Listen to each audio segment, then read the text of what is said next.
Hello, this is Matt on the Moon Lambo channel, and my fellow XRP holders, you are witnessing history in the making. And I hope that we can at least at times take a moment to sufficiently appreciate what's actually happening right now. Three things specifically come to mind when I'm talking about this. And it's just amazing to me the degree to which Ripple is at the core of so many things that are crypto, especially if you just think back to the early days. The legacy of Ripple, at this point, frankly, even if Ripple were to stop being a company, like this is going to happen, but what if XRP went away too? Like, unfathomable stuff. I got it.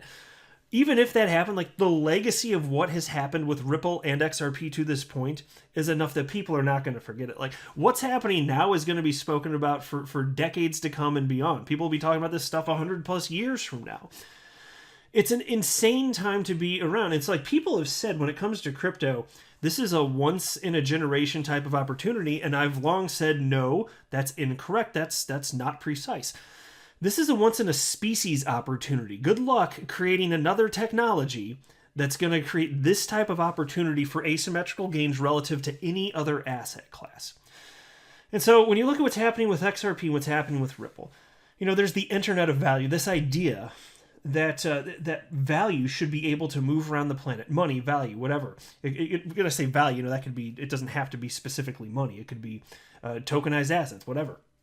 But it's the Internet of Value is the idea of anything of value being able to move around the planet as easily as information moves around today. So you can think about how easily it is to send an email or a text message. You can't do that with money. You really can't. Not in many instances at all. And even if you can, did it really even settle on the back end? And what about transferring from one fiat currency to another? And so XRP being positioned specifically as a bridge currency makes all the sense in the world. And what about fortunes being made? What about that? Here's a headline from January 3rd, 2018. Now, XRP hit its all-time high one day after this, January 4th, 2018. It's been over 3 years. Still hasn't hit this level since, but I personally think it's just a matter of time. But look at this. I don't want to go through the article. I just wanted to highlight. I hope you can fully appreciate. This is what I'm saying, history in the making. At this point in time, here's a bullet point from the article. It marks a more than 49,500% rally over the last 12 months, according to CoinMarketCap. And by the way, it actually got higher than that, depending on the frame that you were looking at, the time frame you were looking at. I don't remember the exact highest number I saw, but it was somewhere around 70 or 80,000%. And so I can't recall if that was like from the very beginning of the bull cycle to whatever its height ended up being. I can't remember. I'd have to go back and look. But either way, like, this is from CNBC right here. It's getting highlighted here. And this type of opportunity will not be around forever.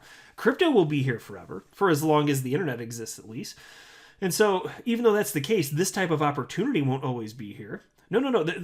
Crypto is going to be way more boring a few decades from now, I suspect, in terms of investing opportunity, because there'll be sufficient liquidity. The winners, by and large, been made clear to that point.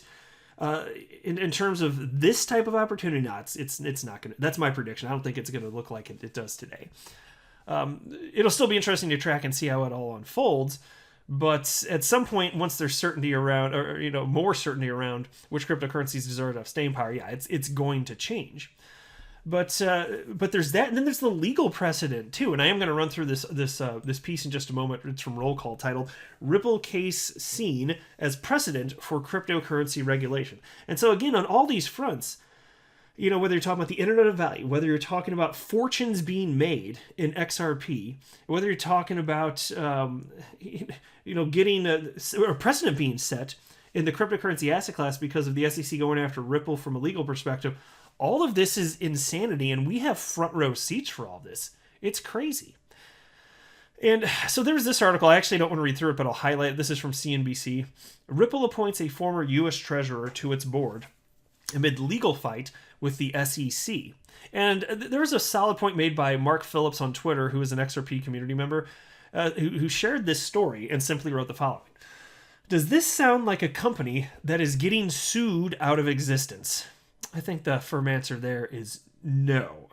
These people of incredible potential and intelligence, so on and so forth, They would not be joining Ripple after all of this if it were like, time to wind down the company. Like this is not what's happening. Now there's serious concern to be had as a result of what the SEC is doing, and there's uncertainty. There's reason to be concerned, of course, but there's still tremendous opportunity, and I'm optimistic that all of this ultimately is going to get straightened out here. And so here's a Ripple employee, Stuart Alderodi, and he's general counsel at Ripple, over 30 years of legal experience with expertise in banking, regulatory affairs, and complex litigation. He shared this piece from Roll Call and on Twitter, and he wrote the following. It's increasingly obvious to many in the industry that the outcome of this case, and what is learned along the way, will set a precedent for crypto innovation in the United States. True words, right? And so take a look at this. So again, this piece is titled Ripple Case Seen as Precedent for Cryptocurrency Regulation. Cryptocurrency experts are closely watching a legal battle between Ripple Labs Inc.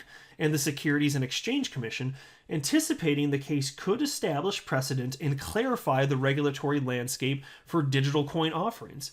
The SEC last year sued the company, CEO Brad Garlinghouse, and Executive Chairman Chris Larson in the U.S. District Court for the Southern District of New York, alleging they should have registered XRP under securities law. Ripple and its executives have asked the court to dismiss the case. Ripple scored wins in preliminary rulings in the federal court, including gaining access to internal SEC documents and shielding its executives' personal bank records from discovery. That's back when I was on the topic of what I was joking about. Why does the SEC want to see Brad Garlinghouse's grocery bill? Like, why do they want to know how much avocado toast he has been purchasing? It's none of their damn business. It's not pertinent to the case. It seemed to me simply like it was a bullying tactic. Anyway, piece continues. Holders of XRP XRP, a cryptocurrency at issue in the litigation, were also granted permission in April to intervene in the case. Those wins don't necessarily foreshadow a victory for Ripple, but the case is on track to establish legal precedent for the SEC's authority over digital coin offerings, according to Drew Hinks, or maybe it's Hinkies, I don't know how to say that. Anyway, a lawyer at Carlton Fields, PA in Miami, who works on cryptocurrency matters. This is a significant case, Hinkies said. I don't know how to say that. Hinks. If it's Hinks, then can you throw the E out of your name? Like, I don't feel, maybe it's not Hinks then. Maybe Hinks. I'm going to make a separate video where I take a deep dive into how to pronounce this name. That's all I'll talk about. That's the whole video. And I found out it's anyway, I'll just keep saying it multiple ways because why the hell not? This is a significant case, Hinkas said in an interview with CQ Roll Call. Ripple has tremendous financial resources, has assembled an incredible team of well-respected lawyers, and has one of the most high-profile projects in the industry, end quote. Most securities enforcement actions end up resolved with a settlement. But the deep resources and firm positions on each side could take this case to the Second U.S. Circuit Court of Appeals, or eventually, the Supreme Court, and provide the industry more reliable guidance than the current mix of district court decisions, settlements, and non-binding statements from agency officials, Hinks said. Now look, as far as this idea of having the quote-unquote Ripple test instead of the Howey test, it does sound nice on paper. In fact, it's got quite a nice ring to the ear. I would not mind that one bit, except for when you consider the specifics of what it would take to really get that. If you're talking about this thing going to the Supreme Court, you're not going to have clarity around XRP for probably over 5 years. So if you're an XRP holder, I was like, it sounds good at first, but do you really want that to be the case? I don't. I want regulatory clarity for XRP, and then I want the SEC to stop being an army of asshats just marching along.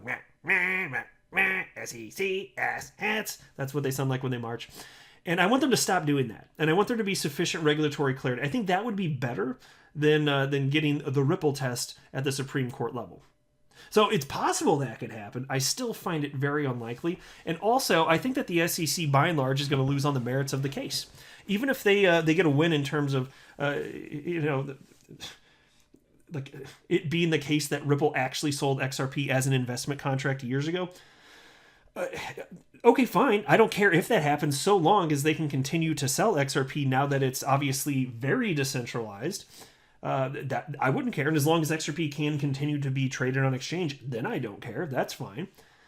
But yeah, this idea of this going to the Supreme Court, oh, it better not. I would not care for that. Anyway, piece continues. The Second Circuit is incredibly sophisticated in this area, and it will be very interesting to see how they rule on these keystone issues, said Hinckas, who teaches part-time at New York University's Law and Business Schools. The Second Circuit is based in New York. And then they have this little subheading in the piece, Suit over Registration. San Francisco-based Ripple was founded in 2012 and offers a real-time payment settlement network based on blockchain technology. Since its formation, the fintech has raised $1.38 billion from the sale of more than 14 billion units of its digital coin called XRP, according to court documents. XRP is the world's fourth largest cryptocurrency today, with a $70 billion market value. Yeah, and so at the time, again, that's key. At the time that they wrote this, XRP was number 4. But XRP has lost that position. It's number 5 in market cap, and rightfully so, because that number 4 position was taken by the rightful heir, Dogecoin, which is the best cryptocurrency ever created by man, right? And it's also the furriest. No, actually, I tweeted this out too. Somebody wrote that in order to get rid of Dogecoin, like in order to make the price plummet, all we need to do is feed it chocolate. That's it. It's like, okay, we'll feed the Dogecoin chocolate, the doggy coin. Okay. You get the joke, right? I don't need to explain this, right? Dogs can't eat chocolate, and grapes either. Just for you dog owners out there, don't feed your dogs grapes. That's also bad. Unless you want to become dead, don't do it. Anyway, I'm getting too off track here. Let's continue with this. Excuse me. The SEC says XRP meets the definition of a security because it's an investment contract. The test articulated in 1946 by the Supreme Court in a case called SEC versus Howey. Section 5 of the Securities Act is all-embracing, the agency wrote in the complaint. The SEC wants to focus the dispute narrowly on whether XRP meets that long-standing definition, according to Thomas Gorman, a securities lawyer at Dorsey and Whitney LLP in Washington, and former senior counsel in the agency's enforcement division. If money is pooled and the investors are expecting to share profits, it's probably a security subject to regulation, Gorman told CQ Roll Call. Ripple says XRP isn't an investment contract, but a medium of exchange, like cash or other cryptocurrencies. It cited a settlement in 2015 with the Justice Department and the Treasury Department's Financial Crimes Enforcement Network that required the company to register as a money services business. Yeah, and so for those of you that don't know, they actually, for the sale of their XRP after that happened, they created a company called XRP2 LLC, which is a registered money services business, and they've been using that business actually to sell their XRP when they've done so. Fun little detail. Anyway, the cryptocurrencies Bitcoin and Ether were determined by the SEC to be commodities, not securities, in recent years, and the SEC doesn't have jurisdiction over them. Ripple wants to know more about that decision and was granted access in the court case to internal documents on how the agency concluded that XRP should be treated differently.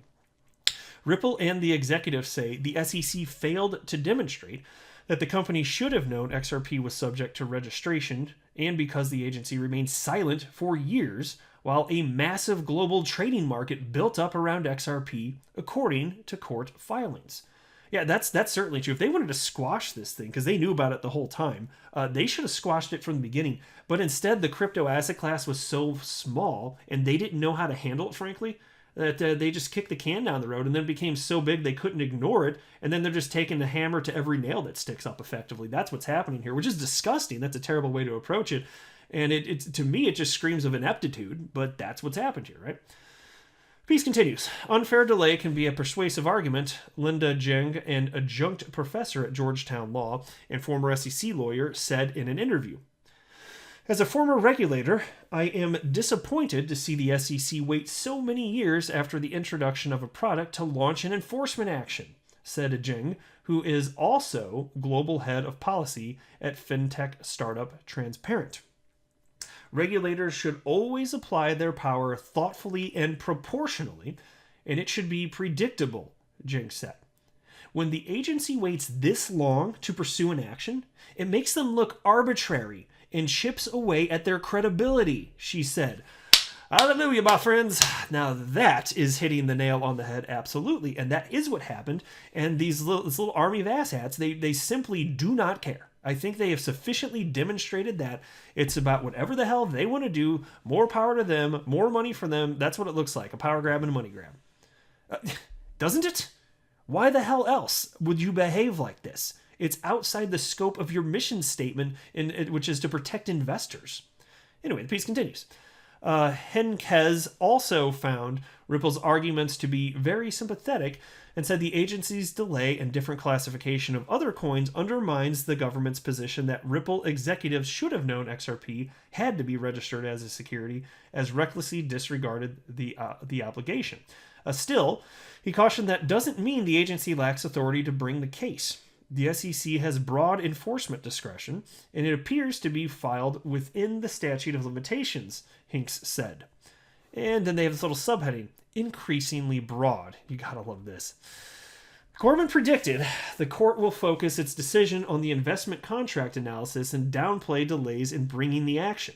The SEC has been increasingly broad in recent years as to what constitutes intent to pool an investment. So greater clarity on that issue would be beneficial, Gorman said. As for Ripple's preliminary discovery wins, Gorman said the judge may be granting Ripple broad access because the case is likely to be scrutinized on appeal. Experts don't anticipate any surprises when the SEC turns over internal memos, but industry insiders would be interested to take a peek behind the regulator's veil. To my knowledge, these documents have not been publicly disclosed before, Hinkes said. Though it's unclear whether they'll be made public here, I imagine many in our industry would find those interesting.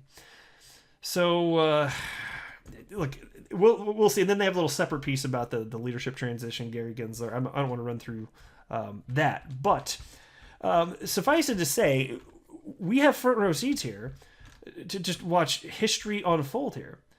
And so it's not just this, it's so many things. And that's why I think it's worth taking a moment to fully appreciate the time we're in. We get to choose to participate in this and follow this and invest if we so choose in XRP or any cryptocurrency, right? And I think once we have sufficient regulatory clarity around XRP, it's going to be incredible. And this is not, to be clear, I'm not offering financial advice, but I suspect that it's going to be a good, very positive thing for price action. I still personally think that there's all sorts of people that are going to just make absolute fortunes investing in XRP. Well, actually, frankly, many already have in the years past. They already have. I believe many will this market cycle and even beyond. I just think that we've barely seen the beginning in terms of adoption of cryptocurrencies and even price appreciation.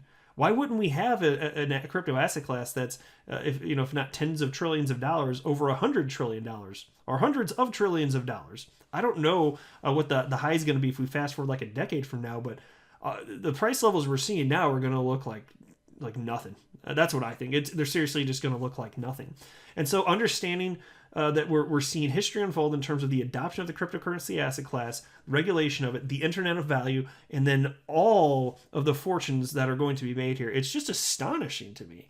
And there's so many people on the planet, most people on the planet Earth right now just have no clue any of this is happening. So I'll just say, as I wrap up this video, kudos to you for at least paying attention. Whether you decide to buy or sell or hold, whatever, at least you're following this stuff so you know what the hell is going on. So props to you for paying attention and educating yourself at least, and doing the best you can, whatever that ends up being. But I'm excited for the future. This is cool stuff here, but I'll wrap up there. I am not a financial advisor. Do not buy or sell anything because of anything I say or write. That would be a very, very, very bad idea. Until next time, to the moon, Lambo.